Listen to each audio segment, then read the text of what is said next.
Magnus Carlsen melangkah ke semifinal Opera Euro Rapid setelah menaklukkan Daniil Lubov dengan agregat 2,5-1/2.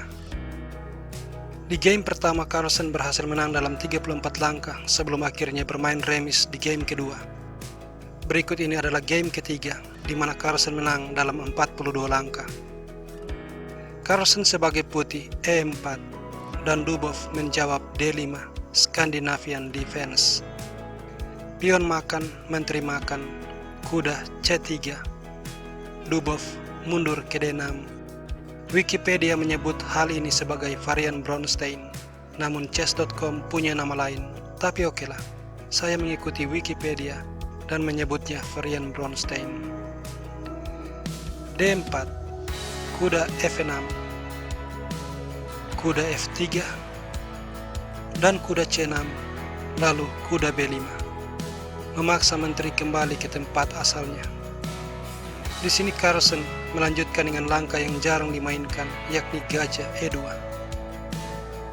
Menurut database, hanya ada 2 game yang dimainkan menggunakan langkah ini. A6 dari Lubov, kuda A3, dan pada posisi ini pada langkah ke-8 Lubov memainkan langkah yang baru, yakni gajah G4.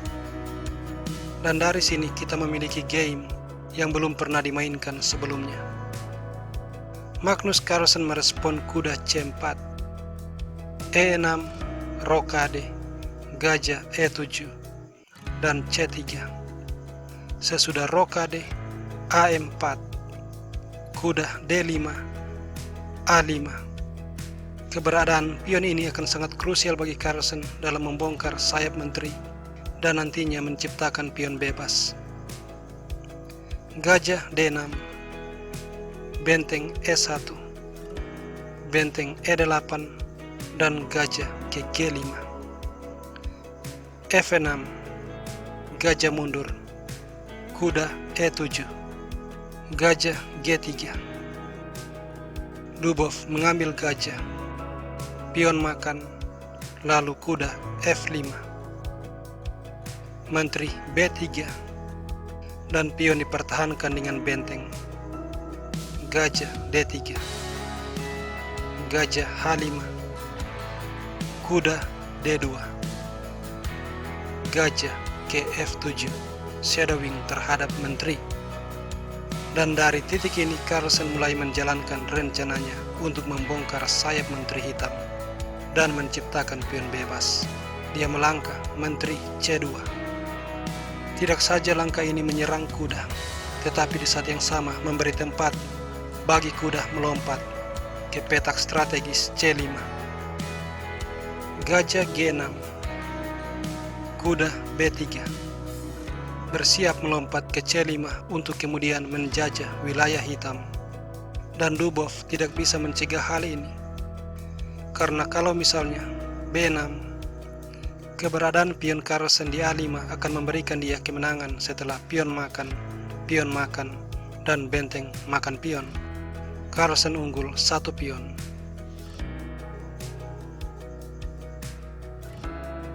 Jadi menteri D6 dimainkan, menambah perlindungan pion sebelum kuda menyerang. Kuda C5. Ini adalah kuda monster, sulit bagi Lubov menyingkirkannya tanpa melemahkan pertahanan. Tapi Lubov seperti tidak punya pilihan lain. Keberadaan kuda ini terlalu kuat, jadi dia harus diusir. Lubov melangkah B6. Ini bagaimanapun adalah sebuah kesalahan, sebab pion makan. Dan sesudah pion makan, kuda E4, serangan ganda terhadap menteri dan pion. Menteri mundur, benteng makan pion. Carlsen unggul 1 pion. Benteng C8, menteri A4, H5, kuda D2, raja H7, dan C4.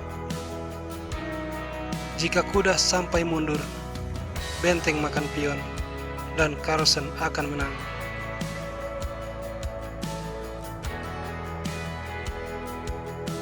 Maka Lubov memutuskan B5 melakukan serangan terhadap menteri. pion makan pion. Dan sekarang Carlsen punya pion bebas. Dubov berada dalam masalah. H4, pion makan, dan ini membersihkan petak F4 bagi kuda menyerang gajah. Gajah mundur ke F1, sebuah langkah defensif. Gajah H5, lalu benteng C6. Menteri F7, menteri C2, menyerang benteng sambil melakukan shadowing. Dubov mengorbankan benteng, dia melangkah. Menteri G6. Carlsen tidak mengambil benteng, tetapi langkah pertahanan Raja H2. Benteng D8.